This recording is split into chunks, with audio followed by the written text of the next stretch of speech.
El sonido de una maleta de cuero costosa siendo arrastrada por el asfalto mojado tiene una frecuencia muy específica. Es un sonido rasgado, grave, un lamento sordo que se mezcla con el ruido de la tormenta cayendo sobre los hombros de quien lo ha perdido todo. O, al menos, de quien ellos piensan que lo ha perdido todo.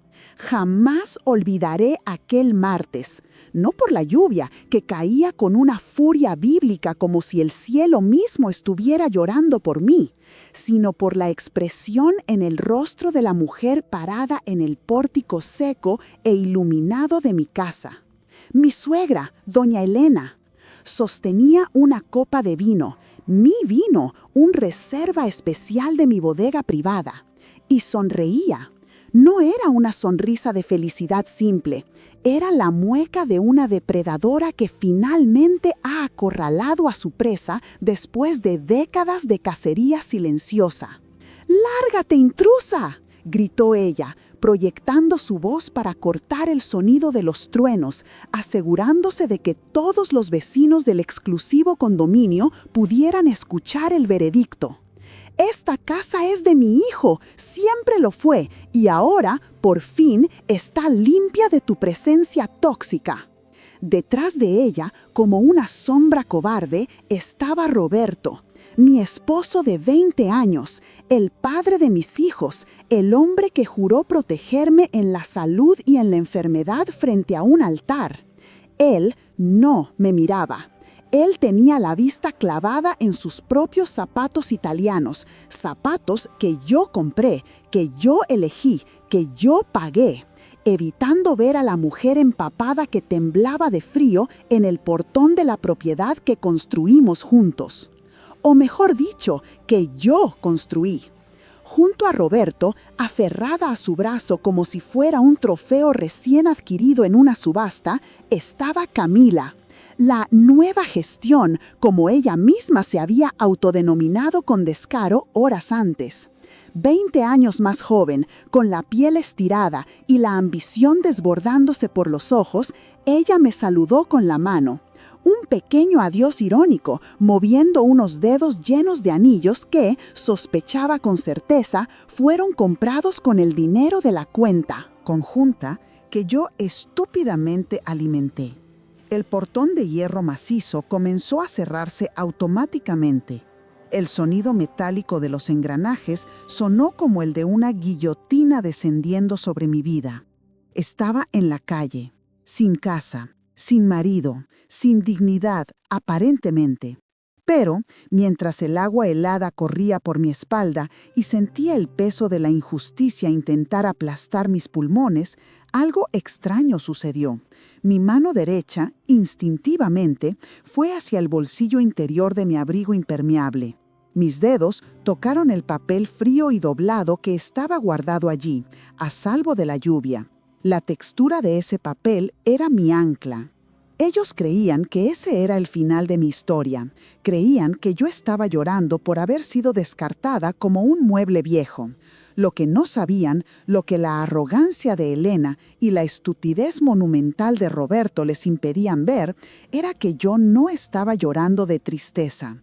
Yo estaba contando los segundos. Yo solo estaba esperando el tiempo legal necesario para que su crimen fuera consumado.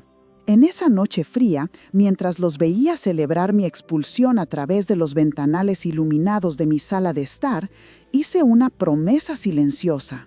¿Querían esa casa? Tendrían esa casa, pero no sabían el precio que pagarían por cada minuto que pasaran dentro de ella sin mi permiso. La venganza no es un plato que se sirve frío. La venganza es un contrato jurídico, firmado, notariado y ejecutado con la precisión de un cirujano. Y la cirugía estaba a punto de comenzar. Para que ustedes entiendan cómo terminé en esa acera, necesitan viajar conmigo al pasado. Necesitan entender quién era Lucía antes de la lluvia. Crecí en un hogar donde el dinero no era un lujo, era un lenguaje. Mi padre no era un hombre cariñoso, de abrazos fáciles, pero era un hombre sabio. Era un inmigrante que construyó un imperio de logística desde la nada absoluta. Él no me enseñó a cocinar o a bordar, como las madres de mis amigas enseñaban a sus hijas para ser buenas esposas. Él me enseñó a leer balances patrimoniales. Me enseñó sobre el interés compuesto, sobre la protección de activos y, lo más importante, sobre la naturaleza humana cuando hay dinero sobre la mesa. En su lecho de muerte, cuando yo tenía apenas 22 años, me tomó la mano con una fuerza sorprendente y me dijo algo que moldearía todo mi destino. Me dijo: Lucía, el amor es hermoso, pero el contrato es eterno. Nunca mezcles tu corazón con tu patrimonio. Los hombres pueden dejar de amarte, pueden cansarse, pero la ley nunca deja de ser la ley. Protégete, hija mía. Siempre ten una salida de emergencia que solo tú conozcas. Lloré ese día, pensando que era el cinismo de un viejo moribundo. Pero, como buena hija obediente, seguí el consejo. Cuando conocí a Roberto, 2 años después, yo estaba vulnerable emocionalmente, pero financieramente blindada. Roberto era encantador, tenía esa sonrisa fácil de quien nunca tuvo que luchar por nada, pero creía merecerlo todo. Era un proyectista en una firma de arquitectura mediocre, con sueños grandes y una cuenta bancaria perpetuamente en números rojos. Me enamoré de su potencial. Vi en él un diamante en bruto que solo necesitaba el pulido correcto, y yo me convertí en la joyera. Cuando decidimos casarnos, fue Roberto quien, intentando posar de noble, sugirió: Mi amor, no quiero que piensen que estoy contigo por la herencia de tu padre. Vamos a casarnos con separación total de bienes. Lo que es tuyo, lo que construyamos será nuestro. Lo dijo con el pecho inflado, creyendo que estaba haciendo un gran gesto de honor.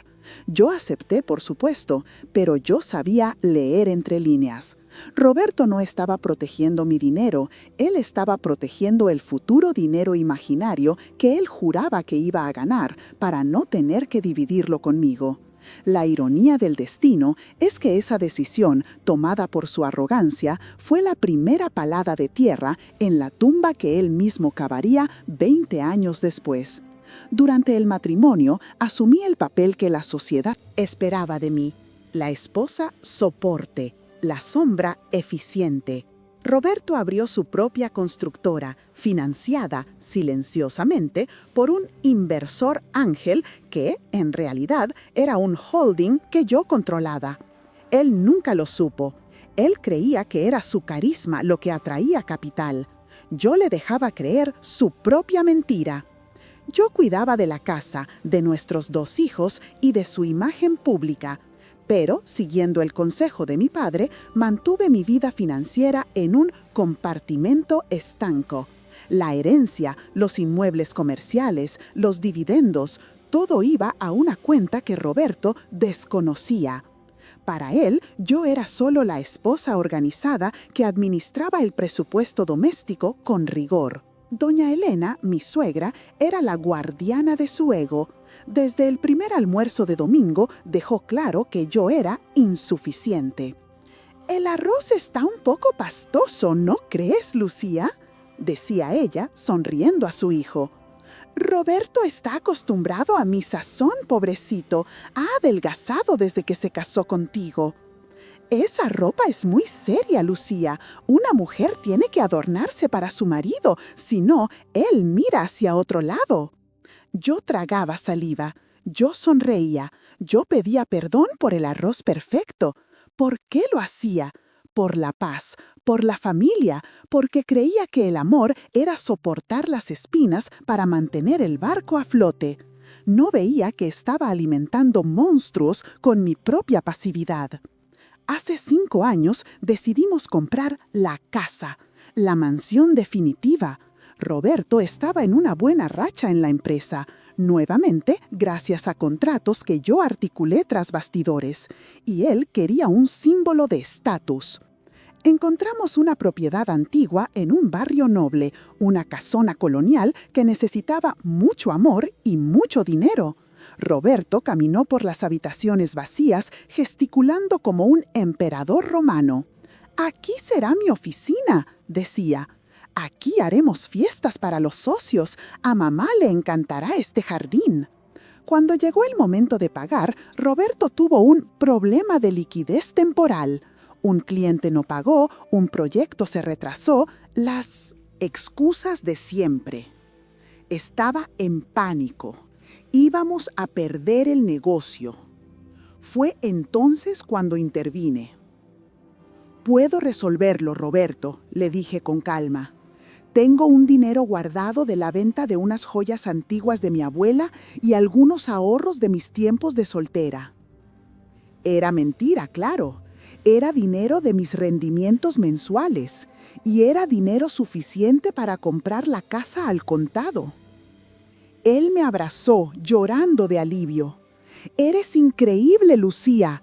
En cuanto entre el dinero del cliente, te lo repongo y pasamos la escritura a mi nombre también, para que todo quede parejo». Pero la compra se hizo ese día, y como el dinero salió de mi cuenta personal y estábamos bajo régimen de separación total de bienes, la escritura fue labrada exclusivamente a mi nombre. Roberto, en la euforia de mudarse y posar de dueño ante sus amigos, ni siquiera leyó los papeles en la notaría. Él solo firmó donde el notario indicó, creyendo que firmaba como copropietario, cuando en realidad estaba firmando como cónyuge anuente, alguien que solo da su consentimiento para la transacción, pero no tiene ningún derecho sobre ella. Doña Elena se mudó a la habitación de huéspedes temporalmente la semana siguiente. El temporalmente duró 5 años. En esos 5 años, la casa se convirtió en su reino. Ella cambiaba mis muebles de lugar, criticaba la educación de mis hijos, despedía a mis empleadas. «Esta casa necesita un toque de clase, Lucía», decía, sustituyendo mis cortinas de lino fino por terciopelos pesados y de mal gusto. «Roberto está de acuerdo conmigo, dice que tienes gusto de pobre». Yo escuchaba eso y miraba las paredes que yo pagué, techo que yo reformé, suelo que yo mandé restaurar. Sentía una rabia sorda creciendo en mi estómago, pero el consejo de mi padre resonaba: la salida de emergencia. Yo sabía que la casa era mía, ese era mi secreto nuclear. Yo les dejaba jugar a la casita sabiendo que yo tenía la llave maestra. La traición no sucedió de golpe, fue un proceso lento de erosión. Comenzó con las contraseñas cambiadas en el celular. Después, los viajes de conferencia los fines de semana. El perfume diferente en las camisas, un olor dulce y barato de vainilla sintética que me daba náuseas. No confronté a Roberto inmediatamente. Hice lo que hago mejor, audité. Contraté a un investigador privado. En 2 semanas tenía un dossier completo. Camila, 24 años, secretaria junior en su empresa. El cliché era tan obvio que llegaba a ser ofensivo para mi inteligencia. Las fotos mostraban cenas caras, regalos y, lo más doloroso, mostraban a Roberto llevando a doña Elena a almorzar con Camila. Mi suegra sabía. No solo sabía, sino que aprobaba. En las fotos, Elena sonreía a Camila con un afecto que nunca me dedicó a mí en 2 décadas. Parecían madre e hija. Aquello rompió algo dentro de mí que yo no sabía que aún estaba entero. La traición del marido es un dolor agudo, pero la traición de la matriarca, la complicidad de la familia en mi contra, fue lo que transformó mi tristeza en estrategia de guerra pura. Cuando Roberto finalmente pidió el divorcio, siguió el guión que ya yo esperaba. Llegó a casa un jueves, con el pecho inflado de falsa valentía. Elena estaba sentada en la sala como una jueza presidiendo su tribunal. «Lucía, tenemos que hablar», dijo él. Dejé el libro que estaba leyendo sobre la mesa. «Dime, Roberto». «No soy feliz, no somos felices. He encontrado a alguien que me entiende, que me da espacio para crecer». Casi me río. ¿Espacio para crecer? Yo le di el mundo entero en bandeja de plata. «Quiero el divorcio», continuó él, «y quiero que sea rápido. Voy a ser generoso contigo. Te daré una pensión por 2 años, pero yo me quedo con la casa». Levanté una ceja fingiendo sorpresa. «¿La casa?» «Sí, es la casa de mi familia. Mamá vive aquí. Mis hijos crecieron aquí. Camila y yo vamos a empezar nuestra vida aquí. Tú puedes buscar un apartamento, algo más pequeño, más fácil de limpiar. Sé que te gustan las cosas». Elena intervino, tomando un sorbo de té con el meñique levantado. «Es lo más justo, Lucía. Roberto pagó por todo esto con el sudor de su frente. Tú solo administraste. No dificultes las cosas o vamos a tener que exponer tus fallas como esposa en el tribunal». «¿Mis fallas?» Miré aquella sala. Miré la lámpara de araña de cristal que traje de Austria, el tapete persa auténtico, todo pagado por mí, y ellos querían echarme con una limosna y amenazas veladas. Respiré hondo. El plan se formó en mi mente en milisegundos. «Está bien», dije, con la voz temblorosa, simulando una derrota perfecta. «Si eso es lo que quieren, no voy a luchar. Solo necesito una semana para empacar mis cosas». Roberto suspiró aliviado. Elena sonrió victoriosa. Creyeron que habían ganado la guerra sin disparar una sola bala.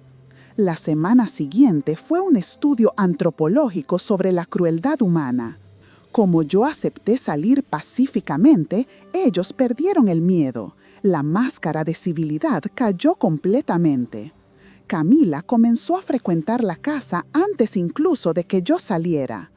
Estaba en mi habitación doblando ropa cuando escuché su voz chillona en el pasillo. «Ay, amor, este piso de madera es tan viejo, cruje mucho. Vamos a tener que cambiar todo por porcelanato blanco. Quiero todo blanco, bien moderno, tipo Miami». «Lo que tú quieras, mi amor», respondió Roberto. «Tengo un dinero guardado que era para la universidad de los niños, pero ellos pueden conseguir becas. La prioridad es nuestro confort ahora». Me helé.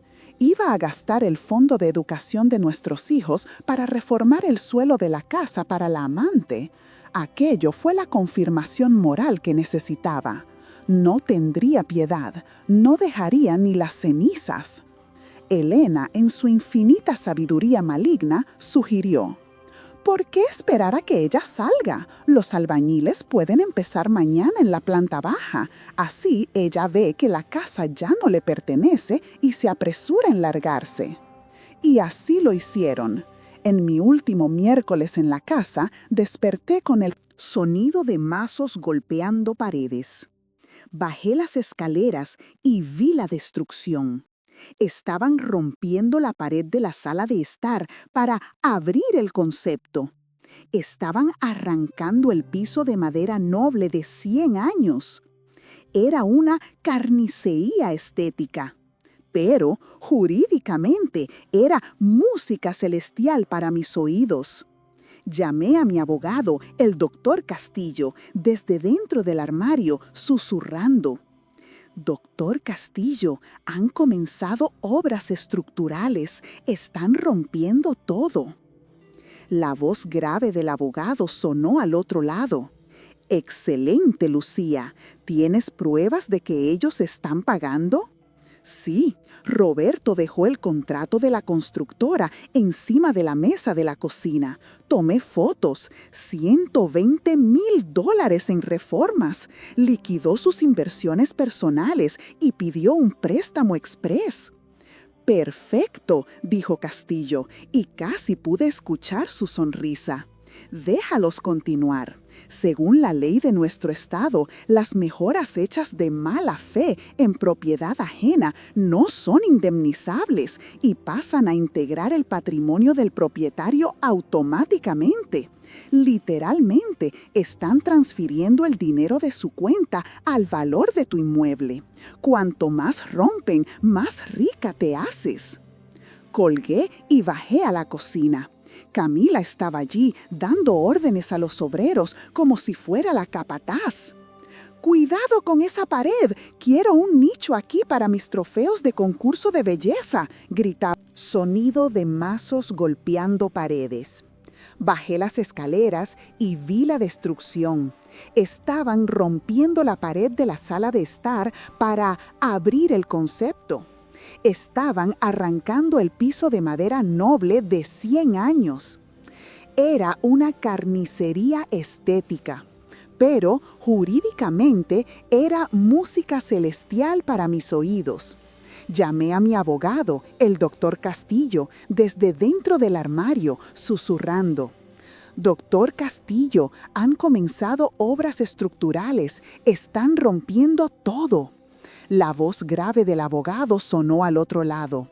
«Excelente, Lucía. ¿Tienes pruebas de que ellos están pagando?» Sí, Roberto dejó el contrato de la constructora encima de la mesa de la cocina.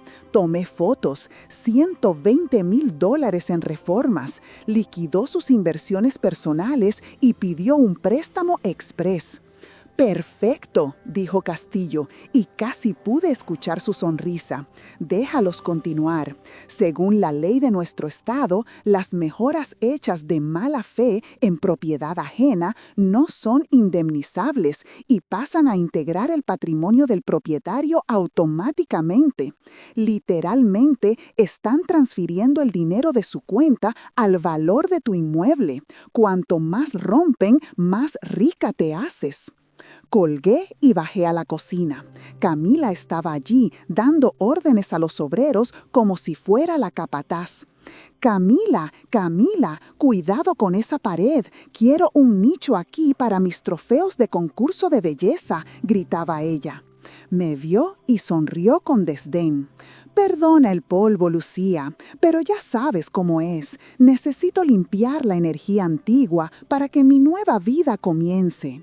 Tomé un vaso de agua, la miré fijamente y le dije con la calma de un monje budista: «Siéntete cómoda, Camila. El piso blanco va a quedar muy iluminado. Estoy segura de que va a valorizar mucho el ambiente». Ella creyó que yo estaba siendo sumisa. No percibió la ironía mortal en mis palabras. Y llegamos a la noche del desalojo. Roberto decidió que quería la casa libre para las 6 de la tarde del viernes. La lluvia comenzó a las 5. Arrastré mis últimas maletas hasta el vestíbulo de entrada. La casa era una zona de guerra, llena de polvo de yeso y muebles cubiertos con lonas plásticas. Elena me esperaba en la puerta, golpeando el suelo con el pie. «¡Vamos, vamos! El taxi no va a esperar para siempre. ¡Entrega las llaves!». Saqué el juego de llaves del bolso. Eran las llaves que cargué por 5 años. Las llaves de la casa que debería ser mi refugio. «¡Aquí están!», dije, colocándolas en su mano extendida y llena de anillos. «Cuidado con la cerradura de la puerta trasera, se atasca si la fuerzas». «No vamos a necesitar tu asesoría técnica», replicó ella, prácticamente empujándome hacia afuera. «Tenemos dinero para cambiar todas las cerraduras mañana mismo». Fui empujada hacia el porche. La lluvia caía torrencialmente. Roberto estaba ya afuera, fumando un puro, intentando parecer un magnate. «Adiós, Lucía», dijo él, sin mirarme. «Espero que encuentres la felicidad lejos de aquí». El portón se cerró. El clic del cerrojo. El sonido de la maleta en el asfalto. Caminé hasta la esquina, donde la luz del poste parpadeaba. No llamé a un taxi. Saqué mi celular del bolsillo, que estaba protegido por una bolsa plástica, y marqué el número que estaba en marcación rápida desde hacía una semana. Doctor Castillo, me cerraron fuera. Están todos adentro. Roberto, Elena, Camila y, creo, 2 contratistas todavía trabajando. Estoy a 5 minutos de ahí, Lucía. La policía está conmigo. El oficial de justicia ya tiene la orden de reintegración de posesión en mano. Prepárate, el espectáculo va a comenzar. Esperé bajo la marquesina de una parada de autobús. El frío intentaba entrar en mis huesos, pero la adrenalina me mantenía caliente. Visualizaba lo que estaba pasando allá dentro. Debían estar abriendo champán, brindando por la nueva era. Camila debía estar midiendo las cortinas imaginarias. 10 minutos después, el desfile comenzó. 2 patrullas de policía, con las luces apagadas para no alertar, se deslizaron por la calle mojada, seguidas por el sedán negro blindado del doctor Castillo. Se detuvieron frente a mi casa. El doctor Castillo bajó, abrió un paraguas negro enorme y vino hacia mí. «Vamos, mi querida, es hora de sacar la basura». Volvimos al portón. El doctor Castillo tocó el intercomunicador. Nadie respondió. Debían tener la música alta.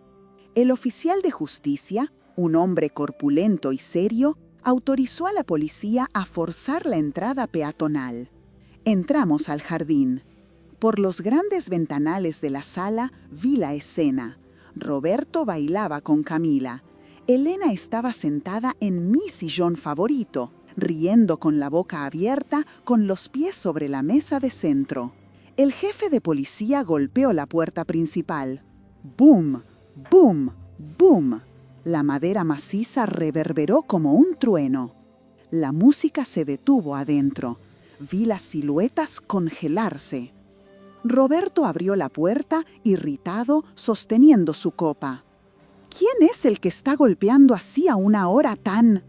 La frase murió en su garganta cuando vio los uniformes azules. Y después, cuando me vio parada detrás de ellos, al lado de un hombre de traje impecable que sostenía un maletín de cuero. «Buenas noches, señor», dijo el oficial. «Hemos recibido una denuncia de invasión de propiedad, daños estructurales y ocupación ilegal de inmueble». Roberto rió, nervioso. «¿Invasión? ¿De qué están hablando? Esta es mi casa. Esa mujer de ahí es mi exesposa loca que acabamos de echar». El doctor Castillo dio un paso al frente. «Le corrijo, señor. Esa mujer es la única y legítima propietaria de este inmueble, conforme a la escritura pública 4598, registrada en el registro de la propiedad. Usted, su madre y su acompañante son huéspedes indeseados que acaban de perder su invitación». Roberto palideció. «Eso es mentira. Nosotros compramos juntos. Yo firmé». «Usted firmó la anuencia, señor Roberto», explicó Castillo con una calma pedagógica humillante. «El dinero provino integralmente de la cuenta de la señora Lucía, proveniente de herencia incomunicable. En régimen de separación total de bienes, usted no es dueño ni del polvo que está en el tapete». Elena apareció en la puerta gritando. «¡Esto es un absurdo! Yo vivo aquí hace 5 años. ¡Tengo derechos!». «La señora es una comodataria precaria», respondió el abogado, disfrutando cada palabra. «Y como la propietaria revocó el comodato verbal ahora mismo, usted está invadiendo. Tienen 15 minutos para recoger sus efectos personales y salir. De lo contrario, serán detenidos por allanamiento». Camila comenzó a llorar histéricamente. «Roberto, tú dijiste que la casa era tuya. Yo gasté dinero en el decorador. Traje mis muebles». Fue mi turno de hablar. Entré al vestíbulo pisando con mis botas mojadas en el suelo que ellos estaban destruyendo. El eco de mis pasos resonó en el silencio sepulcral. «Ah, sobre la reforma», dije mirando las paredes rotas. Gracias, Roberto. El doctor Castillo te explicará mejor, pero básicamente todo lo que gastaste aquí ahora es mío. Considéralo como un pago de alquiler retroactivo por los años que vivieron a mi costa. Roberto me miró con los ojos desorbitados, como si estuviera viendo a un fantasma o a un monstruo. Lucía, tú no harías esto. El dinero de la educación de los niños lo gasté todo aquí. Entonces, te sugiero que empieces a trabajar doble turno, Roberto, porque yo no voy a pagar la universidad de ellos sola. Y ahora salgan de mi casa, antes de que mande a la policía a esposar a mi ex-suegra, lo cual, confieso, sería una foto preciosa para el álbum familiar de Navidad. La salida de ellos fue patética. No hubo la dignidad silenciosa de mi partida. Hubo gritos, hubo acusaciones. Camila gritaba que Roberto era un fraude, un fracasado, un mentiroso. Ella se quitó el anillo de compromiso, que probablemente ni estaba pagado, y se lo arrojó a la cara en medio de la sala. Elena tuvo una crisis de hipertensión fingida, intentando sensibilizar a los policías, quienes permanecieron inmóviles como estatuas. Tuvieron que salir cargando bolsas de basura negras con sus ropas hechas un ovillo, metiendo todo a la fuerza en el maletero del coche deportivo de Roberto, que yo sabía que tenía 3 cuotas atrasadas. Cuando el último de ellos cruzó el portón hacia la lluvia, el oficial de justicia me entregó el acta de reintegración. «La casa es suya, señora. Que tenga buena noche». Cerré la puerta. El silencio volvió. Pero ahora no era un silencio opresor, era el silencio de la victoria. Caminé por la casa destruida, vi las paredes rotas, el suelo arrancado. Pero yo no veía destrucción, yo veía un lienzo en blanco. En las semanas siguientes, la realidad financiera golpeó a Roberto como un tren de carga. Sin dónde vivir, sin ahorros, enterrados literalmente en mi suelo, y con deudas de contratistas que él firmó a su nombre, tuvo que mudarse a un motel barato en la periferia con su madre. Camila lo dejó 3 días después, cuando se dio cuenta de que el grifo del dinero se había secado para siempre. Y en cuanto a mí, usé el dinero que yo no tenía para reformar la casa, pero esta vez a mi manera. Contraté a los mejores arquitectos, transformé su destrucción en mi lujo. 6 meses después, Roberto tuvo la audacia de venir a buscarme. Tocó el intercomunicador, visiblemente más delgado, con la barba sin afeitar y la ropa arrugada. «Lucía, por favor», suplicó a la cámara. «Mamá no para de llorar. Estamos viviendo en un lugar horrible. Cometí un error. ¿Podemos intentarlo de nuevo? ¿Por el bien de la familia?» Lo miré a través de la pantalla de alta definición que instalé en mi sistema de seguridad. Acaricié a mi nuevo gato persa, tomé un sorbo de té y apreté el botón del intercomunicador. Le dije solo una frase, la misma frase exacta que él me dijo la noche en que pidió el divorcio. «Roberto, busca algo más acorde a tu nivel». Y apagué la conexión. Hoy, cuando llueve, me siento en mi terraza cubierta, tomo mi vino de $500 y escucho el sonido del agua cayendo en el jardín. Ya no es un sonido triste, es el sonido de la limpieza. La lluvia se llevó la basura y dejó solo lo que era sólido, lo que era verdadero y lo que era indiscutiblemente mío.